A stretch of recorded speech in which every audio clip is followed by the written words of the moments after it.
मित्रांनो, आता गावोगावच्या जत्रांचा सीझन चालू आहे आणि एकाच गावात जर 2-4 पाहुणे असले, तर पाहुणे सगळ्यांना जावं लागतं. मम्मीला आणि काकीला घेऊन आम्ही चाललो होतो मावशीच्या घरी. म्हणजे मावशीच्या गावची जत्रा होती चंदनापुरीची. आपली वॅगनआर काढली, बुंग बुंग डायरेक्ट टोल नाक्यावरती आलो. इथे आहे ना जरा गाडीचा पाईप तुटेला होता आणि हे लय चुकीचं आहे. म्हणजे एखाद्याचा अपघात होऊ शकतो, काही होऊ शकतो माहिती आहे का? काही मग दादांनी जरा चलबिचल झाली आधी डायरेक्ट पोज देऊन टाकली. म्हटलं, "दादा चला येतो." आलो पहिले चंदनापुरीला मूळ गंगा मातेचं दर्शन घ्यायला. कारण प्रसिद्ध असं जागृत देवस्थान आहे. दर्शन घेतलं आणि डायरेक्ट पाहुण्यांची इथं आलो. बाबू पाहुण्यांची इथं.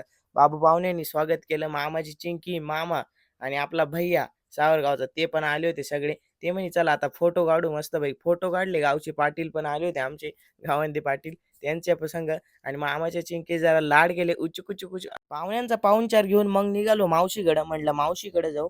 आपली मावशी लय प्रेमळ आहे बरं का. म्हणजे ती कायम लहानपणापासून जीव लावली. मग आम्ही आणि मावशी त्यांच्या गप्पा चालू होत्या. बाबा तिकडे